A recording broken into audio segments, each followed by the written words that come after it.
me parece que necesito decirles, es esperable que les diga mi opinión.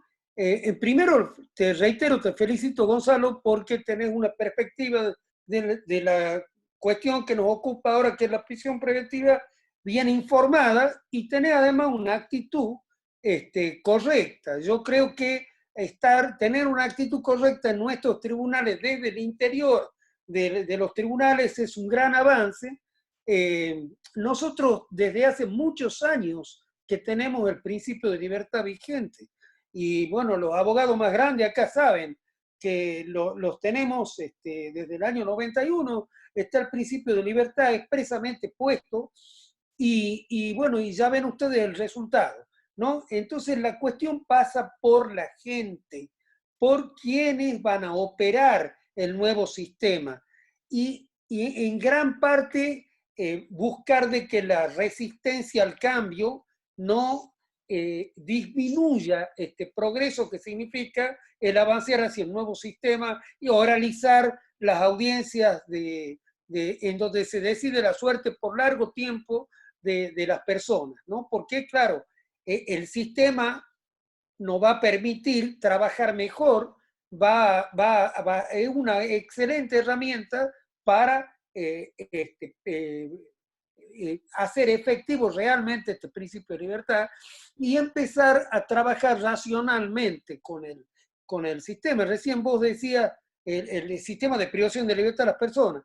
Recién vos decías y mencionabas por ahí de algún autor que hablaba del inquisitivo reformado, y realmente nosotros sí somos una comunidad que trabaja con un sistema que en sus lineamientos es inquisitivo. Somos herederos de ese sistema inquisitivo y de muchas ideas y de muchas conductas que cuando uno no las razona, las toma automáticamente. Y este es el motivo por el cual nosotros hoy estamos en la situación que estamos.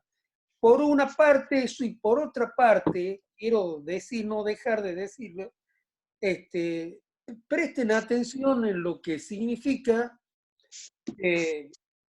desde aquellos que son los verdaderos responsables de la prevención de los hechos delictivos, de la seguridad de las personas, hay un discurso que transfiere a la justicia esta responsabilidad diciendo, claro, lo soltaron y al otro día volvió a cometer un hecho, o lo soltaron y capaz que comete otro hecho, adoptando casos excepcionales, digamos, como si fueran la regla, y desde cierta estructura mediática, nosotros vemos que los periodistas no están cumpliendo quizá con lo que nosotros esperamos de ellos como argentinos, como personas que tienen un rol en la Constitución, en el cumplimiento del plan de vida que es la Constitución Nacional. Y ese rol requiere que cuando vos trabajes una noticia relativa a una cuestión de la que nos importa a nosotros, jurídico penal, lo haga dentro del marco constitucional y que debe ser, y ese marco tiene en su centro al principio de inocencia. Entonces nosotros estamos recibiendo una catarata de noticias, de opiniones, no solamente del ámbito mediático, sino de muchos ámbitos sociales donde parece que los jueces vamos a ser responsables de la seguridad de las personas, cuando la tarea nuestra es una tarea muy concreta y clara. Tenemos que resolver si en cada caso procede o no proceden estas medidas que vos has descrito muy bien, Gonzalo. Bueno, eso quería dejar de decir, que cuando nosotros encaremos el nuevo sistema, seamos cuidadosos, seamos guardianes de que la resistencia al cambio no deforme que parece mentira, pero siempre van a haber quien encuentre una manera de eludir esta norma, porque culturalmente está condicionado, ¿no es cierto? Que así como mucha gente no percibe el principio de inocencia, nos falta educación cívica en ese sentido, también lo hay en el ambiente o en el ámbito institucional. Entonces, bueno, eso solo quería contribuir, y de nuevo reconocerte, Gonzalo, verdaderamente muy lindo tu alocución. Es un Bueno, tema que muchas da para gracias, doctor. mucho más, digamos, pero desde lo político, digo, político institucional, pero este planteo tuyo es muy necesario que se refresque para quienes lo conocen y que lo, lo perciban, quienes no lo conocen, al régimen y a sus bases fundamentales, ¿eh? Al régimen de Así es, privación de libertad. Bueno, ha sido un así es. gusto escucharte. ¿Eh? Muchísimas gracias, Doctor, doctor. El gusto también siempre va a ser mío y agradecerle obviamente las palabras que usted tuvo para conmigo. Siempre usted ha sido un emblema, digamos, en esta materia y más en lo que es cuestiones de índole de garantías constitucionales. Me acuerdo, usted no se debe acordar, pero yo antes trabajaba en la sala 6 y una vez estuve con usted trabajando como juez en la feria. Y me acuerdo que una vez yo era el único que estaba haciendo habeas corpus y recién entraba al fuero penal, pero yo venía del fuero civil. Y me acuerdo que una vez usted me dice, Gonzalo, una persona que tiene una medida privativa de libertad preventiva, si tiene que salir hoy, no tiene que tener ni un segundo más dentro de una cárcel. Y eso es algo que siempre me quedó grabado y sobre todo, digamos, la responsabilidad que tienen que tener el jefe de policía o el jefe del servicio penitenciario para con la salud psicofísica de todos los internos, porque creo yo, como usted bien dice, tanto los medios de comunicación como la sociedad en sí misma tienen que entender que el sistema de justicia está compuesto por jueces y juezas y no por verdugos.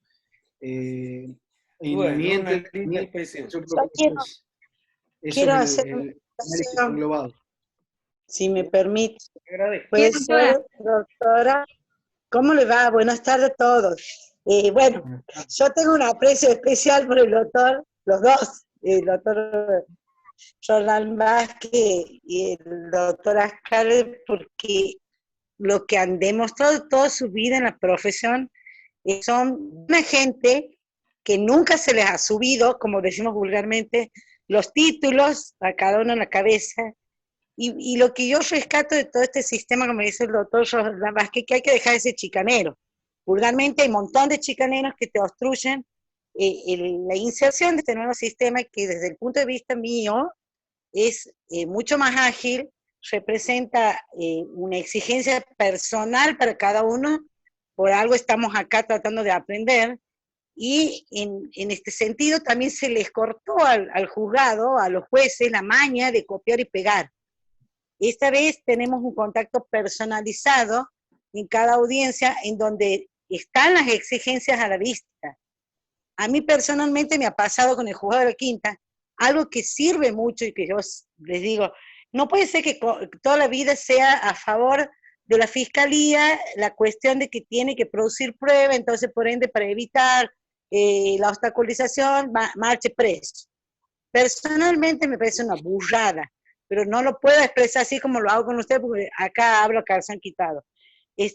Tenemos que empezar a exigir los tiempos, y cuando vos lo haces por escrito, lamentablemente es tan frío el papel que no puede el juez a veces decirle a la fiscal, ¿qué considera usted que es el tiempo que usted va a necesitar para no terminar siendo realmente una medida arbitraria conservarlo preso?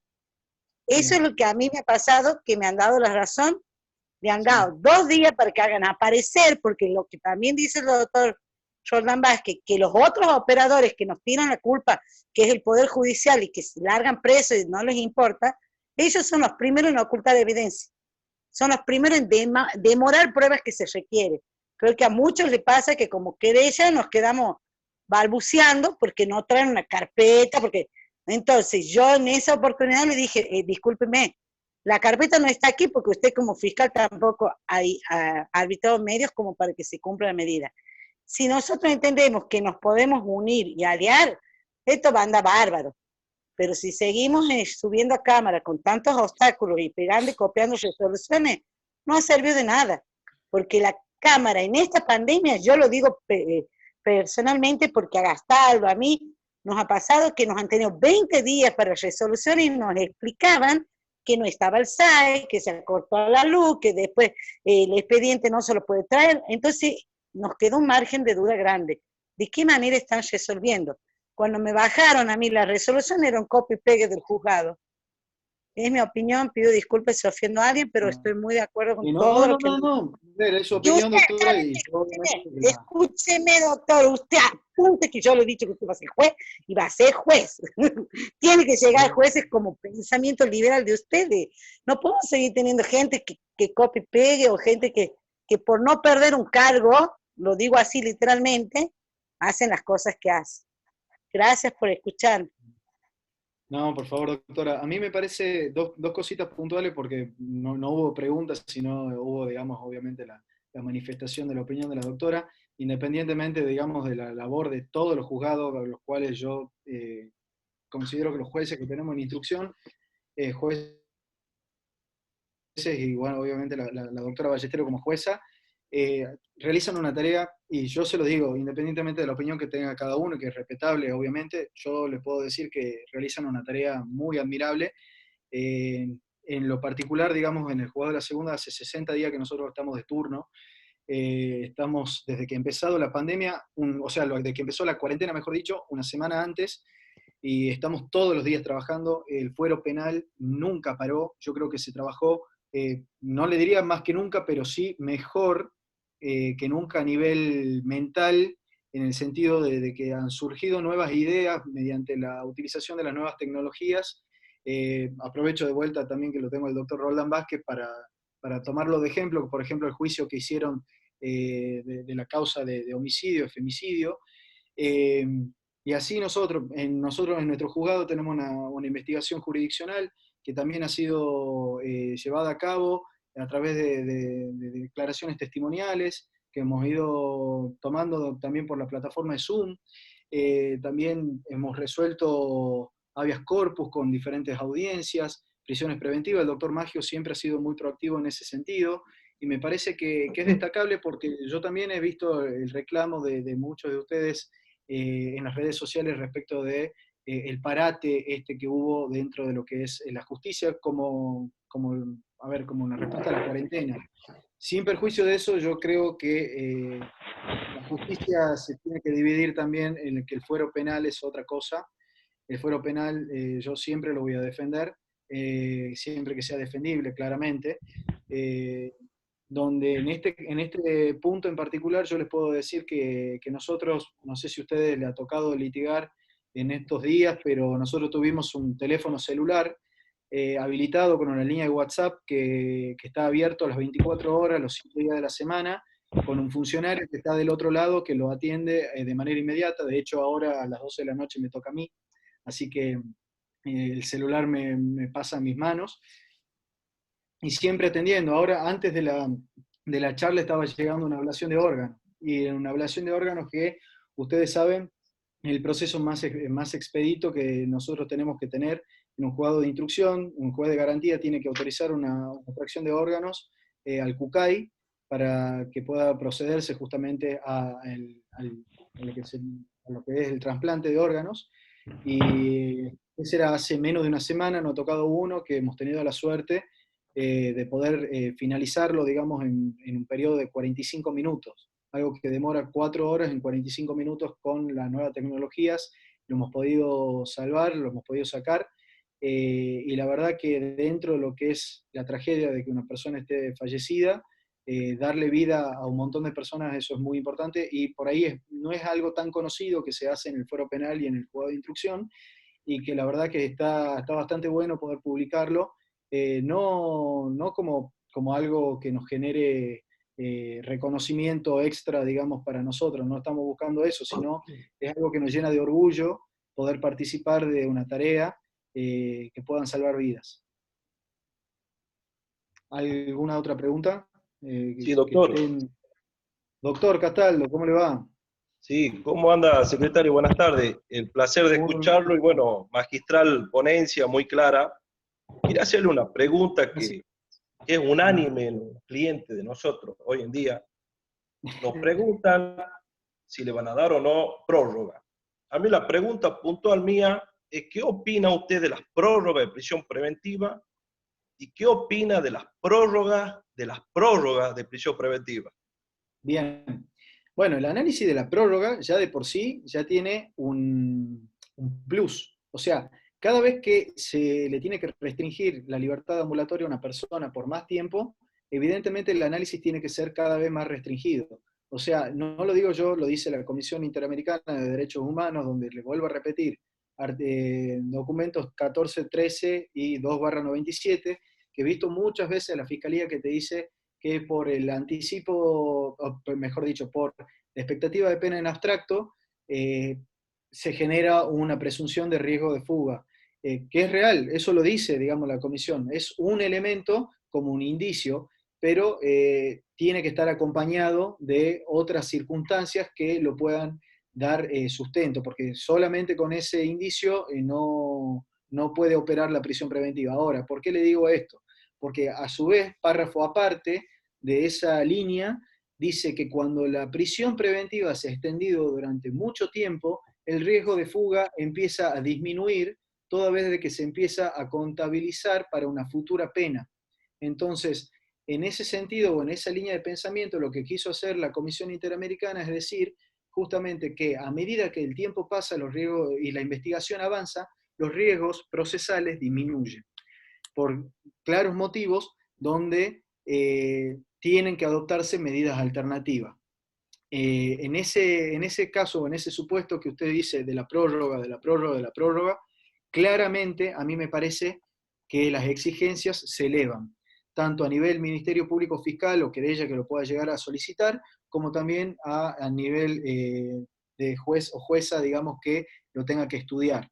Porque a mí, yo si soy juez, a mí la Fiscalía me tiene que acreditar porque antes me pidió, porque me pasó, antes me pidió un mes y después de ese mes me pidió 6 meses. O sea, ¿qué medidas estás tratando de producir? Y hay algo que va como correlato de lo que decía la doctora Geraldine, que con el nuevo código, el nuevo sistema, es una exigencia del juez pedirle a la Fiscalía o al Ministerio Público Fiscal en su totalidad, como repito, no lo digo yo, lo dice el artículo 96, inciso 2 del nuevo código, y el artículo 92 de la Ley Orgánica de Tribunales, que el Ministerio Público Fiscal tiene que ser un organismo objetivo, imparcial, transparente y humano. ¿Me entiende? Entonces, cuando llegamos a un pedido de prórroga, las exigencias, si bien tenemos como base la primera prisión preventiva, digamos que ha sido dictada por una determinada cantidad de fundamentos, el juez o jueza que la dictó tiene que velar si esos fundamentos todavía existen. Entonces, si todavía existen, es decirle, ok, perfecto, ahora, ¿qué más querés? ¿Qué más necesitas? Porque, por ejemplo, lo que yo veo, pedir una prisión preventiva para que se realice un juicio en plena etapa de pandemia y cuarentena por 6 meses es cargarle burocráticamente a una persona todo lo que es el trabajo de tribunales. O sea, yo he llegado a tener consultas internas de gente elevada si los plazos procesales en el fuero penal estaban suspendidos o no, en materia de prisiones preventivas. Mi respuesta ha sido, ¿cómo hago yo para decirle a un imputado o una imputada, mirá, vas a estar preso gratis? No le puedo decir, va en contra de todo. Entonces, en ese sentido, yo creo que, como te dije, el análisis que se tiene que hacer, tanto objetivo por parte de la Fiscalía primero, y después de un juez o jueza de garantías, o obviamente, digamos, de un tribunal de juicio, las exigencias a mí me parece que se elevan. Me parece que se elevan, salvo que vos demuestres un hecho nuevo que te abra un abanico de posibilidades que antes no tenías. A mí me parece que esas son las dos circunstancias que se te pueden plantear. Pero básicamente la idea es que si vos tenés un caso en flagrancia, que sea grave y que dé para llegar a un juicio, la etapa de instrucción tiene que ser muy acotada. O sea, si un juez o una jueza que esté en la primera audiencia imputativa ve que es un caso en flagrancia, que los elementos de prueba estén muy patentes y la verdad ya generen una convicción suficiente con el grado de probabilidad donde los elementos convergentes sean más que los elementos divergentes, la etapa instructiva tiene que ser muy poca. Entonces yo, para habilitarte en la formalización de la investigación penal preparatoria, también te voy a dar un tiempo acotado, porque vos, fiscalía, o vos, querella, también, no podés pasar más tiempo que eso para pasarlo en una etapa de debate. Entonces, en ese sentido, me parece que el cambio va a generar aspectos positivos. Yo tuve la oportunidad, porque me estoy especializando en la Universidad Nacional de Rosario, de hablar con Gustavo Franceschetti o con Mariano Buffarini, en donde yo me acuerdo que le pregunté a quien es defensor regional, el doctor Franceschetti, le pregunté cuál había sido el caso más complejo que él había tocado defender. Y él me dijo que como defensor regional él había defendido un parricidio con un caso sumamente complejo, que le gustó desde el punto de vista técnico, y le pregunté desde el sumario hasta la sentencia condenatoria, porque lo habían condenado, ya me había dicho, desde el sumario hasta la sentencia condenatoria, ¿cuánto tiempo había pasado? Y él me dice, sí, bueno, mira, ese caso sí nos ha demorado un año y 4 meses, me dice. Imagínese mi cara. Obviamente yo estaba diciendo de qué me estás hablando. O sea, un año y 4 meses y me demoré. Entonces, estamos tratando de ver las bondades de este nuevo sistema. Obviamente que Rosario ahora está teniendo el problema que ojalá no lo tengamos nosotros, que es justamente la producción de juicios orales. Habían hecho 120 el año pasado y ya Buffarini me había comentado de que estaban ya con mora. Entonces, tienen que ver, obviamente no es mi responsabilidad, entre el Colegio de Jueces y lo que es OGA, y obviamente los diferentes actores como Ministerio Público Fiscal, Ministerio Público de la Defensa, ustedes como abogados litigantes y particulares, ver de qué manera ese embudo no se produzca acá en Tucumán. Ojalá que no pase. A mi entender, se necesitan jueces. Se necesitan fiscales y se necesitan más defensores.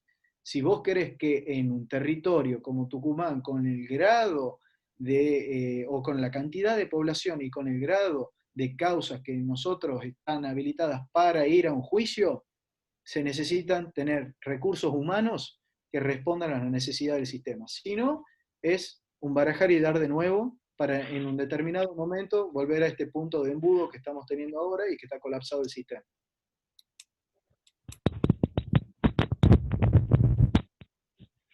¿Alguien quiera preguntar? Sí, el doctor Roquio. Buenas noches.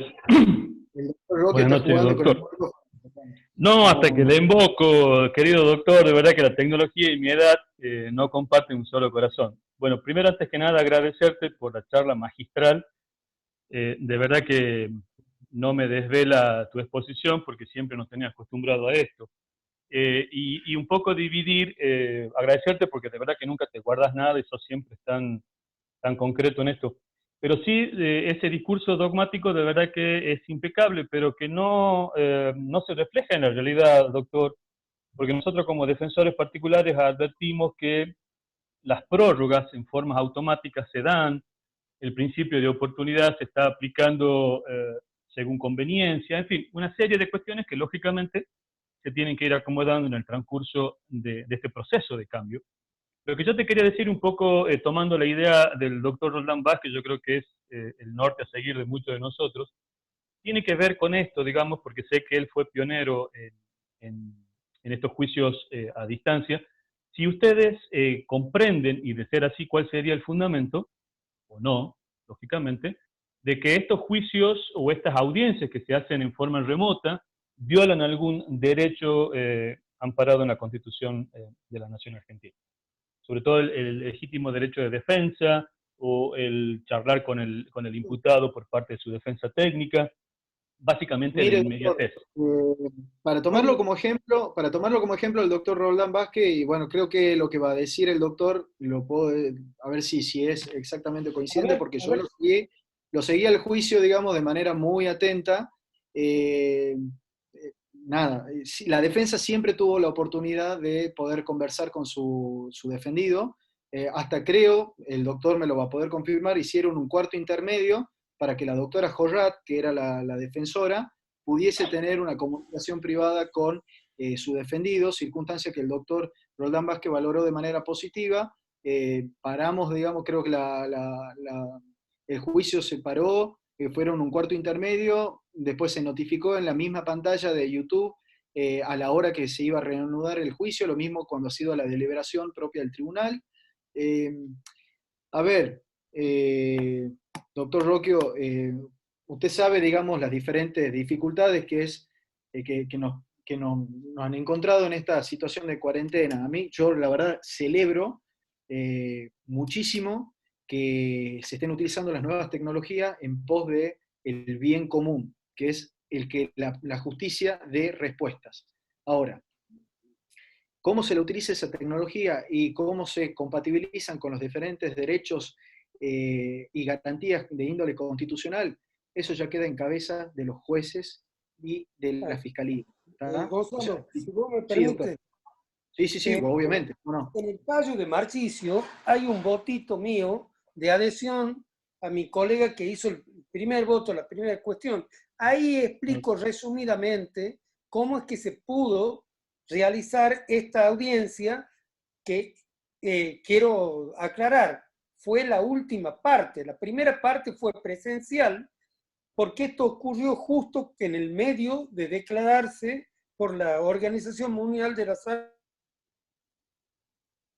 la pandemia. Entonces no se pudo concluir la audiencia en la que restaban solamente las conclusiones finales de las partes y además una alocución a su pedido del imputado.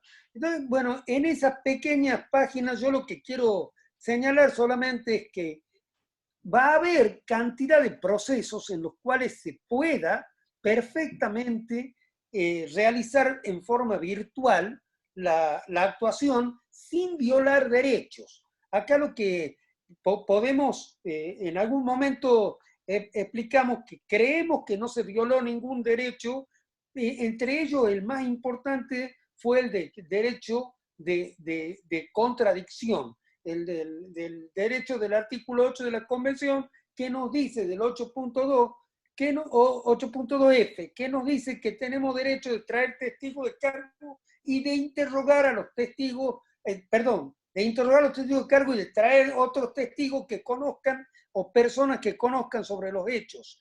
Esto es el derecho de contrainterrogar, lo he visto perfectamente realizado por el fiscal, se comparta o no cuál fue la estrategia que tuvo, digamos, pero sí pudo poner preguntas sugestivas al imputado y el imputado contestar por sí o por no, y todo fue con una perfecto dominio de los argumentos de la otra parte. Si, por ejemplo, en las conclusiones finales vamos a ver que hubo réplica y dúplica, o sea, esa es la mejor prueba de que tanto uno como otro de los actores del proceso, de los sujetos procesales, se comprendieron entre sí y pudieron intercambiar. También hemos tenido una oposición a alguna pregunta que se resolvió, lo cual demuestra que la pequeña disminución de realidad en la conciencia de los jueces que puede haber ocurrido en función de que fue otra manera de inmediación, digamos, la percepción de los dichos del imputado, quizá tuvieron el reflejo de la imagen del imputado en forma frontal, digamos, y no de costado o no en una presencia física que pueda uno ver totalmente el cuerpo del imputado y ver cómo sus gestos corporales pueden acompañar o no los dichos. Pero en este caso, yo creo que esa pérdida es imperceptible y creo que vos, que Gonzalo, mencionaste el 32 de la Convención Americana. Justamente el artículo 32 nos dice que cuando hay derechos en conflicto, lo que necesitamos es armonizarlos. Y acá nosotros teníamos el derecho del imputado y de la víctima a un juicio rápido, sencillo y efectivo, del artículo 25 de la Convención, por una parte. Y por la otra parte, la preservación de la inmediación.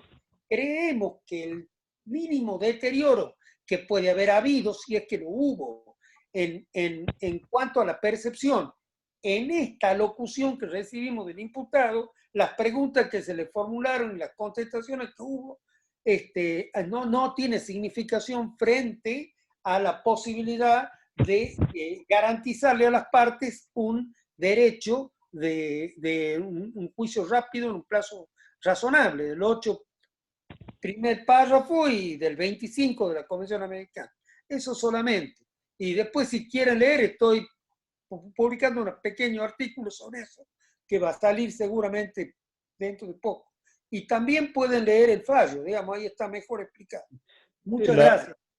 La pregunta, si me lo permitís, Gonzalo, la pregunta tiene que ver ya con mi investidura prácticamente de defensor, y va dirigido un poco al doctor, porque presidente de la Sala 1. No tanto al tema de Marchisio, porque Marchisio, si bien participamos todos y vimos que fueron los alegatos de cierre, que no tenía mayor pérdida de percepción, como él dice, sí, la pregunta puntual es cómo haría él en un juicio íntegramente virtual para tener la visus del órgano de prueba, es decir, puntualmente... Me parece una excelente pregunta, que va a haber algunos casos, algunos actos procesales, digamos que nosotros lo que tenemos que ver es que si el contenido y fin de esos actos procesales se puede obtener virtualmente y las partes pueden estar conectadas simultáneamente en un espacio virtual común, pero un espacio común al fin, digamos, vamos a tener esa posibilidad de control recíproco, digamos, y de realización de los actos y llenado de su contenido y de sus fines de manera virtual. Pero quizás haya otros actos que demanden una actividad presencial. El proceso puede ser mixto. Yo lo veo como una gran oportunidad, porque si esto en algún momento se normaliza, podemos llegar a tener como innovación ciertas partes del proceso en forma remota y en forma virtual, y ciertas otras partes del proceso, aquellas que no sea materialmente posible atender hoy en día con los medios que tienen todos hoy en día, porque una razón de lo que nosotros hemos hecho es que respetar las garantías de oralidad y publicidad, porque nosotros entendemos que cualquier persona de la comunidad puede acceder a una pantalla, aunque no sea propia, para ver el juicio si tiene interés. Y así lo hemos publicado, porque hoy las pantallas y los teléfonos inteligentes están al alcance aún de las capas más necesitadas de la comunidad, pueden tener un teléfono que hoy en día es considerado casi como indispensable para poder desenvolverse en sociedad. Entonces, bueno, puede haber métodos tridimensionales donde se puede hacer un reconocimiento, pero hoy no los tenemos todos. Entonces yo creo que sería apresurado y dejar para el futuro o para nuevos desarrollos ciertas cuestiones. Pero quiero señalarle algo al doctor Roque, y es lo siguiente: existen actividades en las que las personas se aproximan una a otra a muy poca distancia. Estamos hablando de actos médicos, pero por ejemplo, el acto odontológico, en el cual la persona que cura se tiene que aproximar para poder ver, pero lo hace protegida por un delantal integral, por un casco con una visera, con anteojo y con un tapaboca, ¿no es cierto? Lo hace de una manera que va a resultar más o menos, o por lo menos se entiende que es segura y previene cualquier contagio. De la misma manera, la necesidad de justicia y de justicia en ciertos casos, digamos, no va a imponer la acción de verificar los actos de una manera cuidadosa, guardando distancia, guardando cuidado. Doy como ejemplo, a ver qué les parece, una pericia en donde hay un perito de control que tiene que practicar la pericia en forma conjunta, dice la ley, y es una garantía que tiene la parte de que su perito esté presenciando con la proximidad necesaria, digamos, los actos que realiza el perito designado. Esto va a requerir de una aproximación. Ahora, esa aproximación en el proceso mixto que esperamos se pueda concretar, tendrá que ser con los resguardos del caso. El día que se normalice, podremos hacer ciertos actos en forma remota y evitarnos cantidad de tiempo y dándole a las partes el beneficio de un proceso más rápido.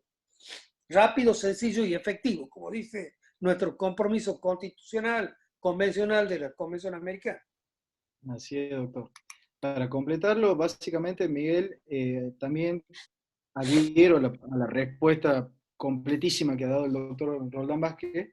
El artículo 17 del nuevo código se encuentra vigente, en donde se da a las partes la posibilidad de que mediante la conformidad se puedan simplificar los procedimientos. Entonces a mí me parece que también puede encontrar un asidero fáctico y jurídico estos juicios virtuales en esa posibilidad, mediante justamente la conformidad que tengan todas las partes del proceso, incluyendo a la magistratura, para la realización de esta clase de actos. Entonces, siempre, digamos, con la buena fe procesal y tratando siempre de ir en adelante y de la progresividad de la justicia, a mí me parece que la realización de los juicios a nivel virtual, como ha dicho el doctor Roldán Vázquez, me parece que es una excelente oportunidad para también, después cuando se normalice, adquirir ciertas innovaciones que hemos tenido durante esta cuarentena, porque me parece que han habido respuestas que la verdad, tanto de la calidad en niveles de eficacia y eficiencia, han sido superlativos. Antes de seguir, yo le pregunto, porque me pregunta acá Analía, queda menos de un minuto, ¿quieren seguir? Volvemos a entrar, como ustedes prefieran, si tienen preguntas, yo no tengo ningún tipo de inconveniente, no hay nada, existe pedido ya, así que no cocino, puedo estar hasta la hora que ustedes quieran. De verdad que por mi parte, muchísimas gracias, excelente, el doctor Roldán Vázquez lo mismo. Por mi parte, evacué todas las dudas y bueno, y de nuevo, agradecerte la posibilidad de dialogar con vos y en este caso se sumó el doctor, así que más enriquecedor todavía. Totalmente, sí, totalmente. Si podríamos charlar un ratito más, estaría bueno, porque creo que hay varios colegas que tienen algunas preguntas, Gonzalo, sería bueno. Ningún problema. Colegas, les comento que llegamos prácticamente a 2 horas de exposición por parte del doctor. Es muy generoso con su tiempo, no tiene problemas. Y a partir de eso no pueden entrar al mismo ID, así que estoy armando otro, que se van a ser reenviados obviamente si quieren participar a sus correos electrónicos ahora. Bueno, gracias por invitarme. Gracias, doctor, por participar también. Gracias, doctor. Siempre enriquecedor su conocimiento.